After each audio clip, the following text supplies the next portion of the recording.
차례상은 조상에게 달과 계절, 해가 바뀌고 찾아왔음을 알리고 계절 음식을 바치는 의례로 단출했다고 합니다. 그런데 1980년대 이후부터 언론이 거하게 차린 추석 상차림을 보도하면서 지금처럼 상다리 휘어지는 차례상을 차리게 됐다는군요. 홍동백서, 조율이시, 이러한 차례상의 표준형이라고 하는 것들도 특정 집안의 풍습일 뿐 전 국민이 따라야 하는 것은 아니라고 합니다.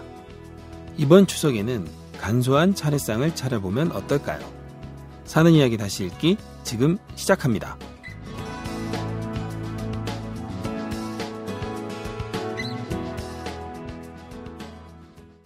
안녕하세요. 사이다의 이준호입니다.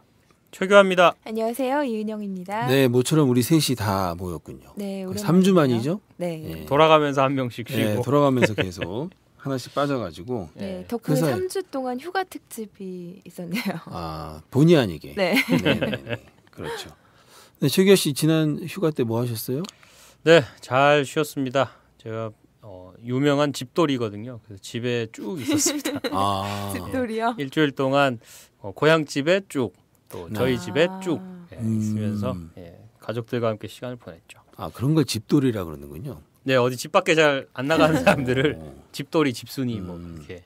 아니 그나저나 그 추석상 그거 진짜예요? 아, 네. 80년대 이전에는 그렇게 막 차리는 게 아니었어요. 이게 상당히 그 권위 있는 그 오마이뉴스에 실린 기사예요. 아, 오마이뉴스에 실린 기사라면은 뭐 다 믿고 보는 거 아닌가요? 예. 저도 관심 있게 봤던 기사였는데. 예, 저희가 이번에 차례상의 재구성이라는 기획 시리즈 3편을 내보냈는데요. 네. 이 차례상이 원래 조선시대 때는 그러니까 차례하고 기제사상은 다른 거예요. 아, 그렇죠. 네. 근데 이제 차례상은 말 그대로 여기 나와 있는 것처럼 계절이 바뀌었음을 조상에게 고하면서 네. 그 계절이 바뀌었다는 걸 실감나게 해주는 게 제철 과일이잖아요. 그러니까 제철 과일하고 차하고 다과 정도를 간단하게 올려서 예를 갖추는 의식이었는데 이게 1980년대 후반부터 언론에서 뭐 이전의 언론을 또 검색을 해봤거든요. 네. 그때 이전의 언론에서는 또 조촐하게 소개를 해요. 간소하게 한다는 게 이게 정석이다 이렇게 소개를 했다가 네. 80년대 이후부터 언론들이 점점 추석 상차림에 뭐 표준 해가지고 전혀 전통과 관련 없는 이런 상차림을 소개하면서 지금에 이르렀다는 거죠. 그래서 이게 전문가들 말에 따르면 이렇게 할 필요가 없다.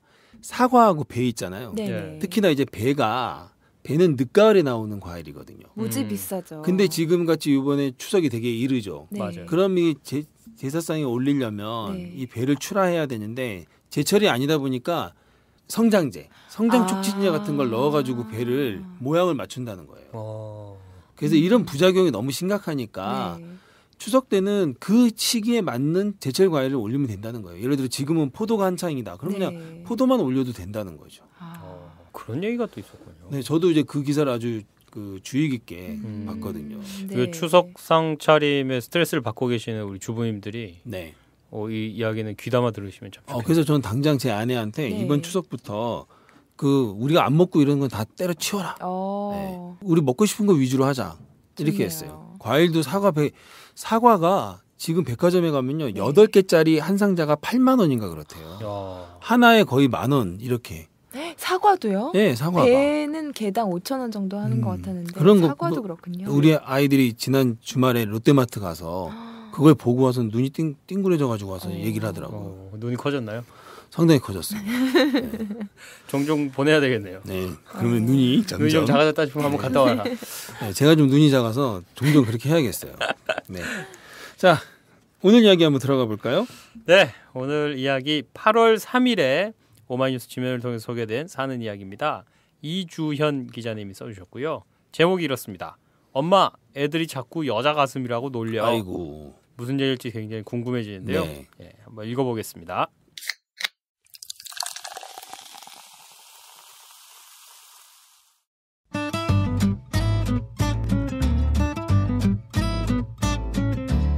초등학교 6학년이었던 아이가 학교에서 돌아와 인사를 한운둥 만운둥 하더니 방으로 들어갔다. 방문을 열어보니 아들이 책상 앞에 앉아 주먹으로 가슴을 치고 있었다. 아들, 왜 그래? 깜짝 놀라서 아들의 손을 잡아챘는데 아들은 눈에 눈물이 그렁그렁한 채로 울먹였다. 애들이 나보고 브래지어 차고 다니래. 아들의 등을 토닥이며 꼭 안아주었다. 아들은 한참을 내 품 안에서 울었다. 어려서부터 식성이 좋았던 아이는 자라는 내내 또래들보다 약간 통통한 편이었다. 유아 때부터 한 수영을 초등학교에 입학하면서 그만둔 게 화근이었다.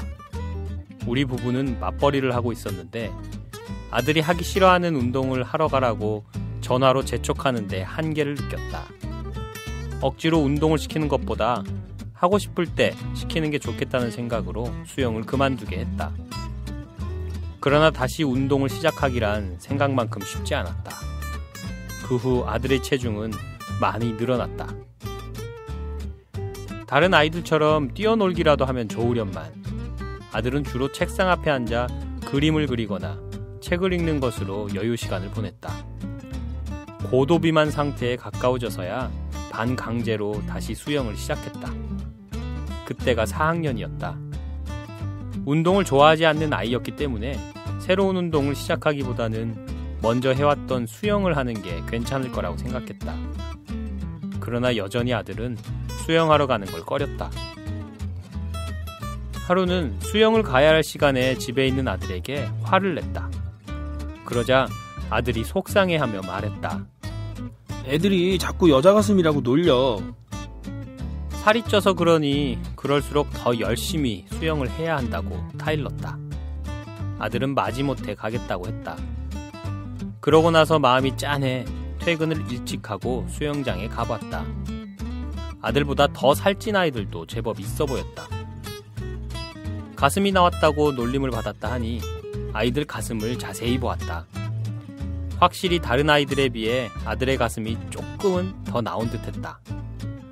집에서야 비교해볼 대상이 없으니 그냥 살 때문에 그렇겠거니 한 건데 지금 보니 그냥 흘려넘길 문제가 아닌 듯했다. 아들과 함께 병원에 갔다. 의사는 여성형 유방이라고 했다. 그러면서 우선 운동으로 살을 빼 비만에서 벗어나야 한다고 말했다.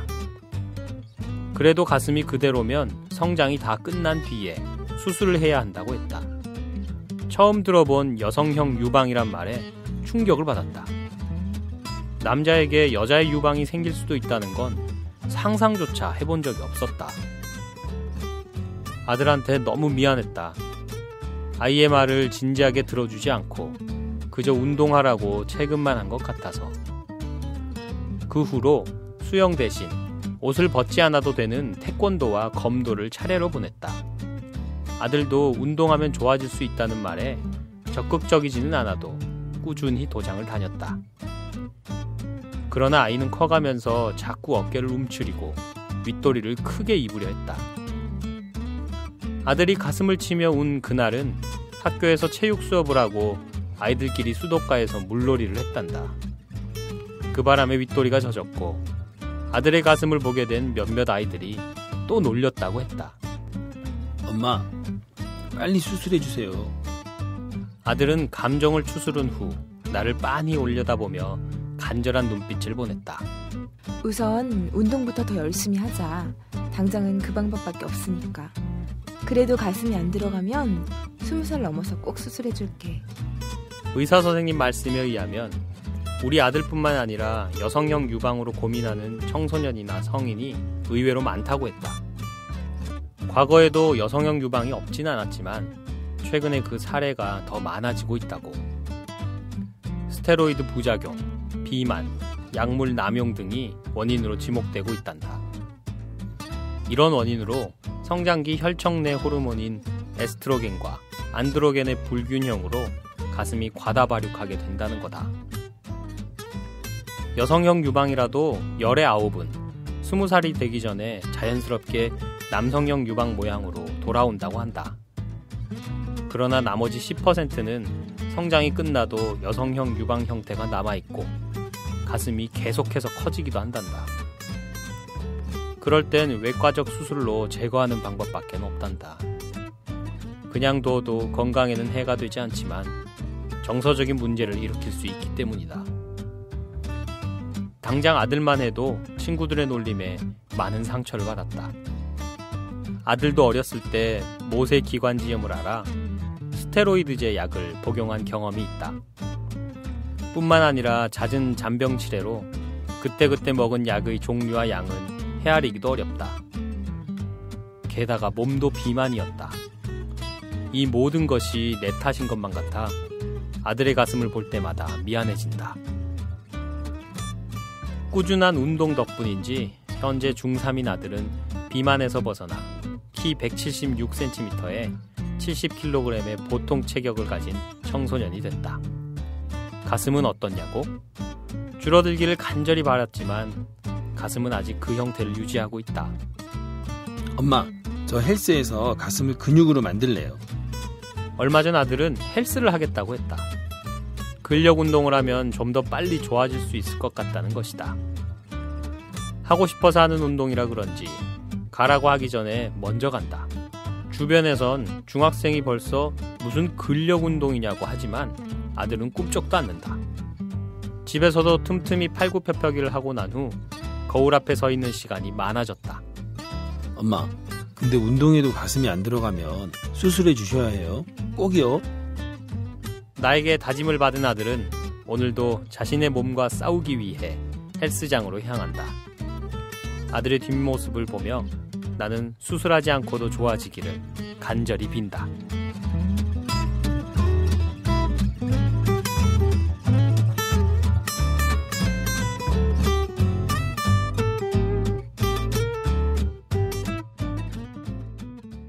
네, 잘 들었습니다. 아유, 이 초등학교 6학년 아이가 얼마나 속상했으면 가슴을 탁탁 치면서 그렇게 울었을까. 네. 그러니까 이 장면을 생각하면 떠올리면 정말 가슴이 아파요. 엄마 입장에서는 얼마나 놀랐을까요? 그러니까 그러게요. 애가 막 이렇게 울먹이면서 사실 이게 아이가 한참 민감할 나이에 이런 놀림 받으면 그 진짜 상처거든요. 그렇죠. 그러니까요. 감수성이 좀 상처를 받겠죠.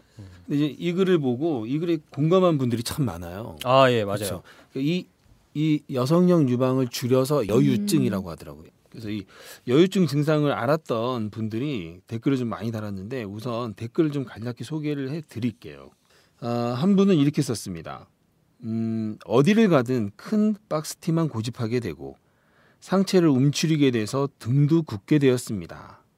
특히나 여름이면 옷 하나하나 입을 때마다 신경이 쓰이고 밖에 나가기도 싫고 친구들이랑 워터파크나 물놀이도 가기 싫어지고 글을 읽으면서 어린 친구 마음이 제가 겪었던 일이랑 너무나 똑같아서 마음이 아프네요. 그래서 그러니까 이게 이분이 쓴 것 중에 상체를 움츠리게 돼서 등도 굽게 되었다고 하잖아요. 그러니까 자꾸 이제 이걸 안 드러내게 하려고 자꾸 움츠리다 보니까 등까지 굽게 됐다는 거죠.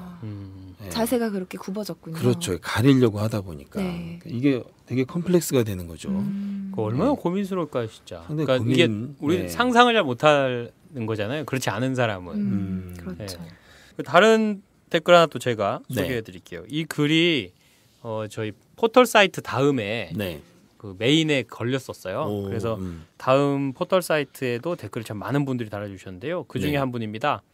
저도 여성형 유방이었어요. 수술 전까지 수영장, 목욕탕 안 갔고 괜히 움츠러들고 자신이 없었어요. 참고로 저는 마른 체형이었어요. 혹시나 이런 아이를 가진 부모님들 아기 마음 잘 달래주시고 키 다 크고 성장판이 다 다칠 20대 초반에 수술해 주시어요. 그러니까 이게 꼭 비만이어서 나타나는 건 아니군요. 그러니까 이분은 마른 체형이었는데 체형이었는데 이런 증상이 있었죠. 가슴만 그렇게 이제 커졌다는 거죠. 그래서 이분은 수술을 20대 초반에 수술을 하셨네요. 하셨나 봐요. 예. 그죠? 저도 하나 소개를 해드릴게요. 네. 저도 여유증으로 22살 때인가 수술을 받았습니다. 그때 당시 키 174에 64kg 정도 됐었고 성장기 초등학교 3학년 때부터 고1까지는 뚱뚱한 편이었고 워낙 가슴에 대한 컴플렉스가 있어서 잘 관찰해본 결과 뚱뚱하다고 무조건 가슴이 나오는 건 아니네요. 잘 극복하시길 화이팅 하고 남겨주셨습니다. 그렇군요. 이분도 굉장히 호리호리한 체격이잖아요. 174에 64kg면 그렇죠. 네, 약간 참고로- 마른 듯한 체형이죠. 네, 제가 지금 175에 80kg거든요. 이거 공개로 그런 거 공개해도 됩니까? 이거? 네, 저는 뭐 공개도 됩니다. 다시 한번 얘기해 주실까요? 175에 80kg입니다. 80kg. 네. 대한민국 건장한 남성의 표준이라고 저는 생각을 하고 있습니다만 표준인지는 잘 모르겠지만 저랑 키는 비슷한데 몸무게가 14kg 적은 몸매인데 네. 이제 가슴이 또 증상이 이렇게 그렇군요. 그렇게 됐다 이런 얘기잖아요. 여기 댓글에 보면 이 아들이 짠한 아까 저희처럼 아들이 네. 짠한 분들이 많은가 봐요. 그래서 아들을 응원하는 글도 많았어요. 네. 그래서 놀림에도 긍정적이고 씩씩한 아들 두셨네요. 막 이렇게 하면서 아들을 응원하는 댓글도 좀 많았습니다. 네. 아까 그 규하 씨가 이 댓글 소개하면서 이와 같은 처지가 아닌 사람들은 잘 이해하기 좀 어렵겠다 이렇게 얘기를 하셨잖아요. 네. 상상이 잘 안 가죠. 상상이 잘 안 간다고 했는데 근데 저는 사실 좀 이해가 가요. 그래요? 왜냐하면 제가 그러니까 초등학교 6학년 때부터 토실토실해지기 시작해서 중학교 2학년 때 몸무게 80kg를 좀 넘었거든. 중학교 되게, 2학년이 80kg. 네, 그 되게 뚱뚱해. 반에서 제가 제일 뚱뚱했어요. 지금은 좀 마른 편이시잖아요. 지금은 많이 되게 마르셨죠. 네. 많이 고등학교 들어가서부터 쭉쭉 빠져서 스트레스 때문에 아. 지금은 이런데 네. 어느 정도였냐면 우리 아버지가 오토바이를 그때 타고 다니셨거든요. 예. 저를 뒤에 태우고 오르막길 오르다가 네. 중간에 쓰더니 내리라고 하시더라고요. 오토바이가 안 올라가. 그리고 실제로 제가 타면 앞바퀴가 이렇게 막 들려. 오르막에서 위험하겠는데요? 그러니까 아버지가 더 이상 안 되겠다면서 내리라고 했죠. 그리고 고등학교 때는 고등학교 1학년 때까지도 막 이렇게 퉁실퉁실했잖아요. 예. 자율학습 시간에 이 교련 선생님이 몽둥이를 들고 이제 자율학습 감독을 하잖아요. 예. 그 붕어 선생님이라고 했어. 아직도 기억이 생생해. 정말 붕어같이 생겼는데 그 선생님이 느닷없이 제가 잔 것도 아니고 전 열심히 공부하고 있는데 네. 느닷없이 제 가슴을 꽉 움켜쥐더라고. 그러면서 네. 아주 뜬금없는 질문을 했어요. 뭐라고요? 하도 뜬금없으니까 지금도 기억이 생생해. 네. 너 유방의 반대말이 뭔 줄 알아? 이러더라고요. 거기를 꽉 잡고. 꽉 쥔 상태로. 그래서 제가 이런 상태에서 빨리 답을 하지 않으면 안 놔줄 것 같아서 즉시 생각해낸 게 무방이요. 이렇게 얘기했죠. 유방의 반대말은 무방. 네. 그때 아주 어이없다는 듯이 바로 놓고 가더라고. 근데 지금도 그때 왜 나를 자꾸 그렇게 엉뚱한 진짜 질문을 물어보고 했나. 싶네요. 네. 그러게요. 하여튼 그랬어요. 그래서 저는 이 글에 나와 있는 이 아이가 이 심정이 좀 약간 어림풋하나마 네. 좀 심정이 좀 이해가 가요. 그렇군요. 저희 반에는 네.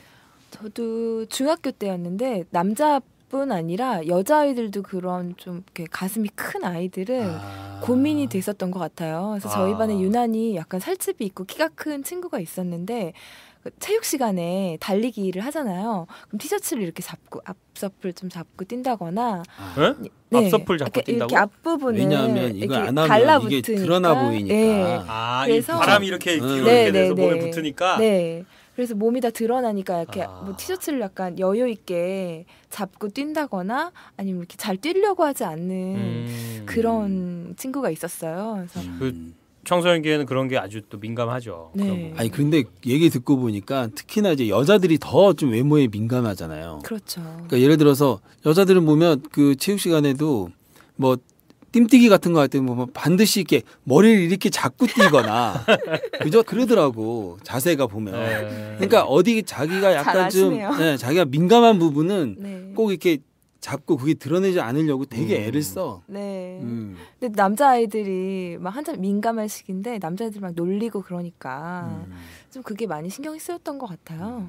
근데 진짜 청소년기에는 이 열등감, 특히나 이제 외모 쪽의 열등감이 아주 심하면 병까지도 되는 거죠. 그렇죠.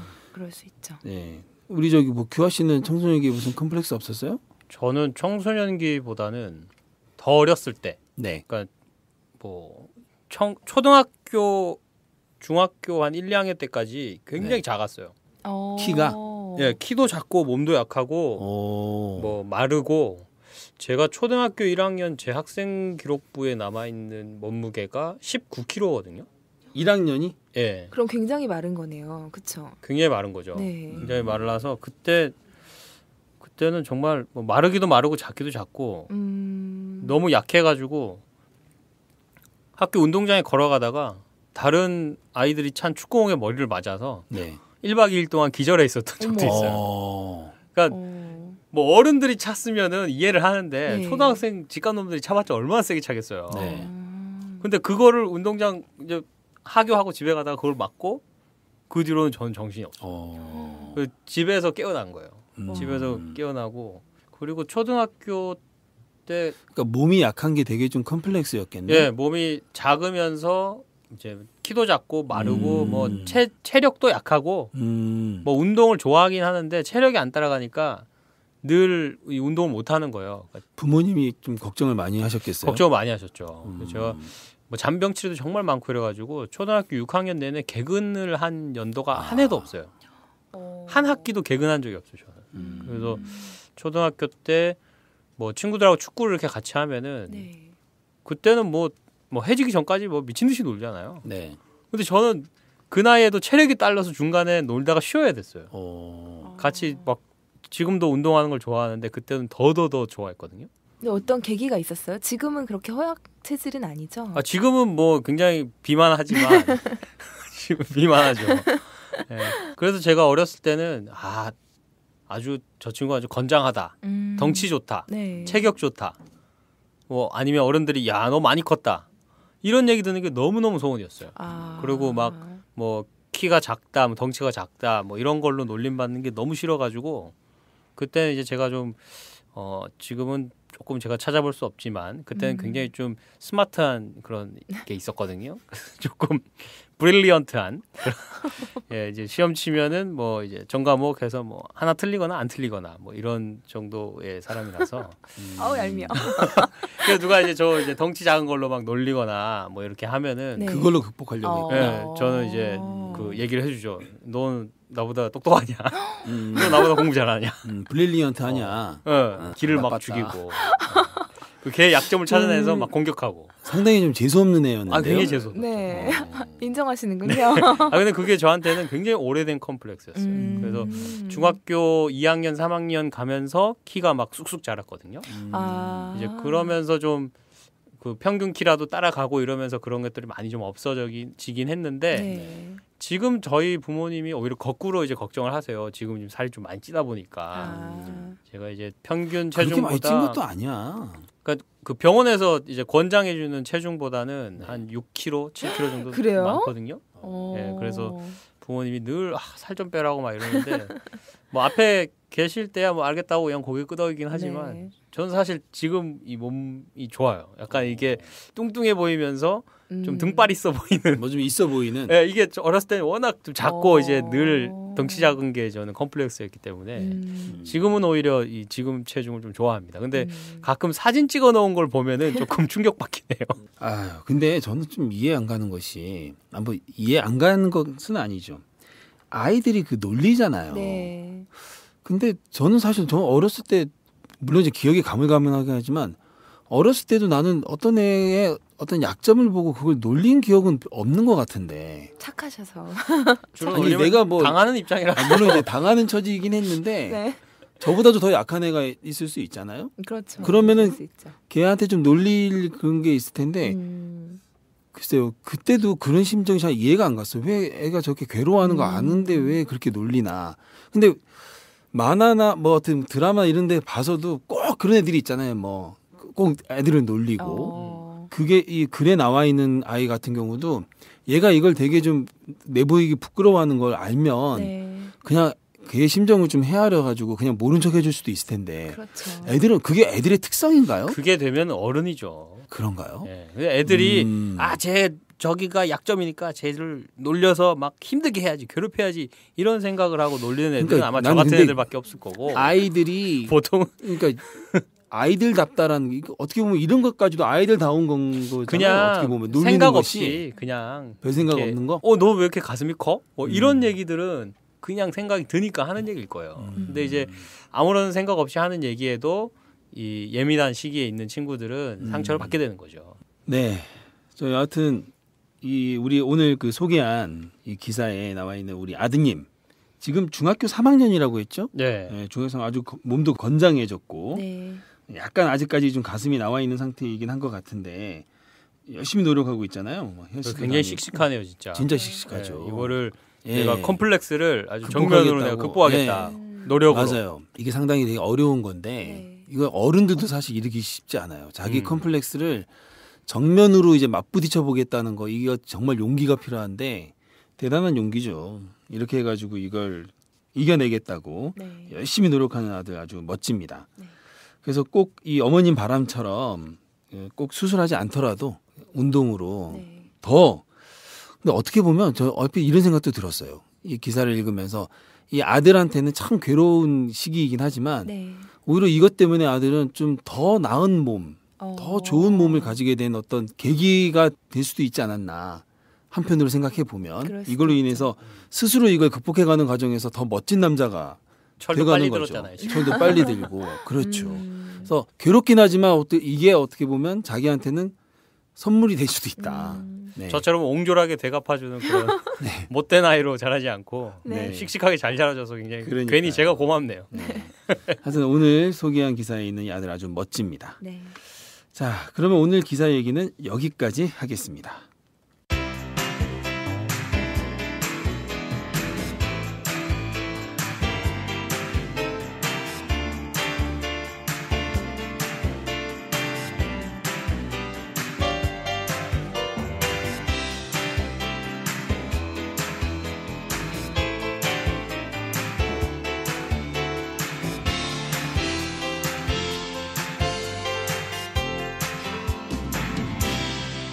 지금 당신의 이야기를 들려드립니다. 사는 이야기 다시 읽기 사이다. 네, 다음은 덤씨입니다. 네, 오늘 덤씨는요. 제목이 이렇습니다. 아브라카다브라. 오, 아브라카다브라? 이거 뭐야? 예전에 그 노래 제목이잖아요. 네. 그 네. 브라운 아이드 네. 부하걸의 그 시건방춤. 맞아요. 네. 시간방송. 갑자기 막 몸이 들썩들썩하는데. 좋네요, 참. 생각만 해도 좋네요. 그 노래 가사를 가져온 건 아니고요. 네. 네. 말한 대로 될지어다라는 뜻이죠. 히브리어로. 아, 이게 그 뜻이에요? 네. 그래서 이게 중세 사람들이 아브라다카브라. 마술의 주문으로 이 말을 썼다고 합니다. 자, 무엇을 위한 주문인지 시를 한번 읽어 보겠습니다. 네.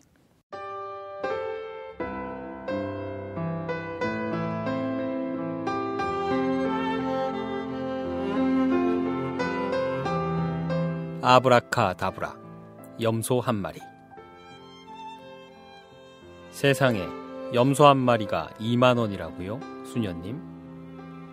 내가 피우는 일주일분 담뱃값에도 못 미치는 어처구니입니다. 염소 한 마리의 희망 사진전을 보며 할 말을 잃었습니다. 어린 딸을 염소 한 마리 값에도 못 미치는 돈을 받고 팔아 생계를 잇는 나라. 그런 세상에 염소 한 마리를 보내면 소녀가 몸을 팔지 않아도 되고 공부도 할 수 있다는 말이 참말입니까, 스님? 어린 시절 외할머니는 허약한 나를 위해 해마다 염소 한 마리씩을 보내주셨습니다. 염소 덕분에 내가 명줄을 이었으니 연의 밧줄은 서로 얽히고 설켜 있는 게 사실이군요. 내가 염소입니까? 염소가 나입니까? 5주 동안 담배를 참으면 내 몸속에 사는 염소 5마리의 희망이 있는 겁니까? 교무님. 나를 살려준 염소가 연기의 밭퀴가 되어 먼 나라 이름 모를 누군가를 살려낸다면 그것이 희망입니다. 아브라카다브라.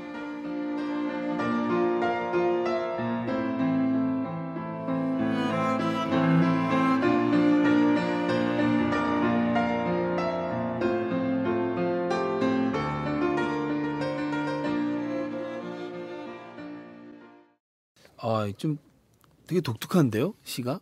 저는 좀 독특한 인상을 받았어요.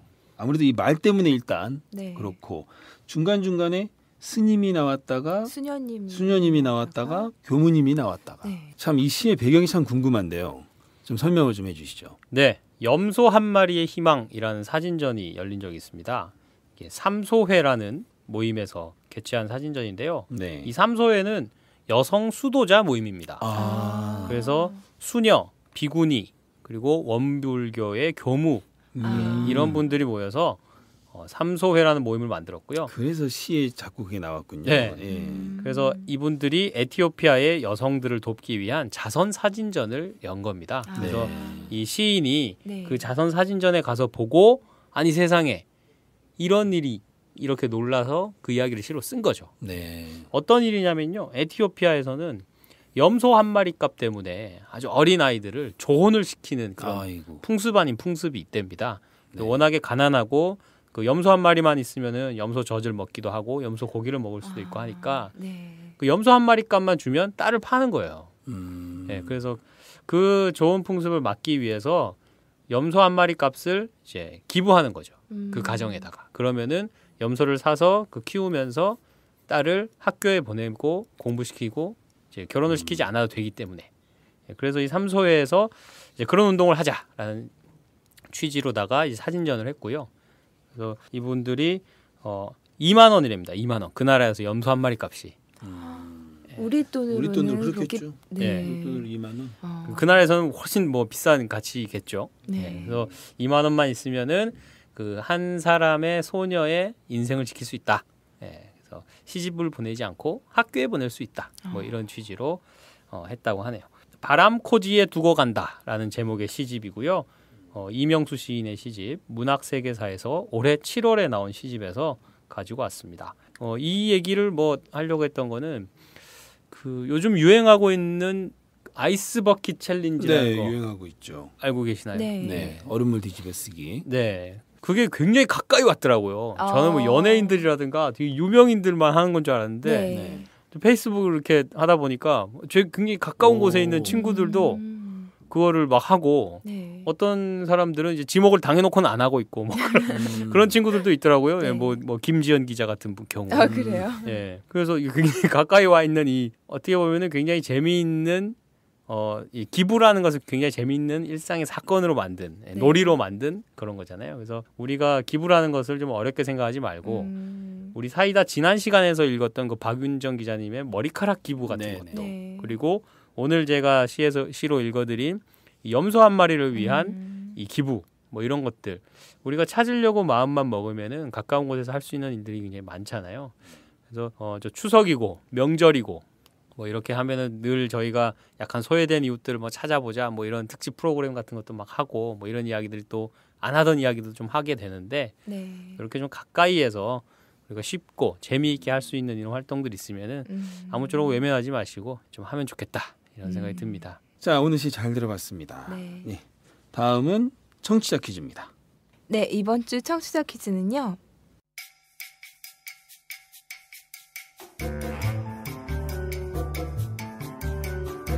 여성형 유방의 원인으로 성장기 혈청 내 호르몬인 에스트로겐과 이것의 불균형으로 가슴이 과다 발육하게 된다고 합니다. 이것은 무엇일까요? 보기가 있습니다. 1. 안드로겐 2. 안드로메다 3. 안드로이드 4. 안드로우니? 뭐라고요? 안드로우니? 어디로 안 들어간다는 거예요? 들어오니 안 들어오니? 네. 안드로메다로 안 들어간다는 건가요? 네, 응모 방법도 설명해 드릴게요. 청취자 퀴즈는 페이스북과 카톡 메시지를 통해 응모할 수 있습니다. 페이스북은 검색창에 사는 이야기 다시 읽기로 검색하면 되고요. 카톡 아이디는 오마이사이다 OHMYSAIDA입니다. 청취자 퀴즈에 응모해주신 분을 추첨해서 오마이북에서 펴낸 나는 시민기자다 또는 일하는 사람들의 눈으로 세상을 보는 월간지 작은 책에서 3개월 정기 구독권을 드립니다. 많은 참여 부탁드립니다. 네, 많은 참여 부탁드립니다. 네. 네, 지난주 청취자 퀴즈 정답은요? 네, 지난주 청취자 퀴즈 정답은요. 문제는 글쓴이는 가뜩이나 순 많은 머리카락이 뒤덮은 뒷목은 늘 어떠하다라고 했는데 여기에 들어갈 말은 무엇일까요? 정답은 2번 후끈하다였습니다. 후끈이었습니다. 후끈이었죠. 네, 정답을 남겨주신 분이 있는데요. 남을 돕는다는 것이 쉬운 일이 아닐 텐데 참으로 존경스럽네요. 금전적인 것 또는 봉사 이외에도 이런 방법 있다는 걸 알게 해줘서 감사합니다. 이렇게 카톡 메시지를 통해 노용재 님이 응모해 주셨습니다. 네, 고맙습니다. 축하합니다. 고맙습니다. 네. 고맙습니다. 네, 이제 마무리할 시간입니다. 자, 내일 모레부터가 추석 연휴지요. 예, 추석이나 설하면 떠오르는 말이 명절 증후군입니다. 그런데 이게 주부들만의 전유물은 아니라고 합니다. 20, 30대도 같은 증상을 앓는다고 하는데요. 바로 말 때문입니다.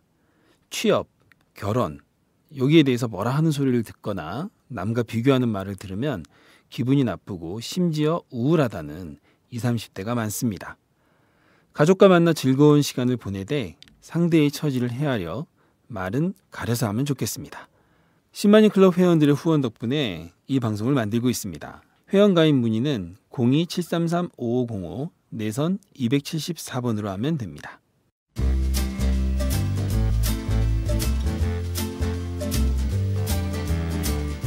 9월 첫 주 사이다.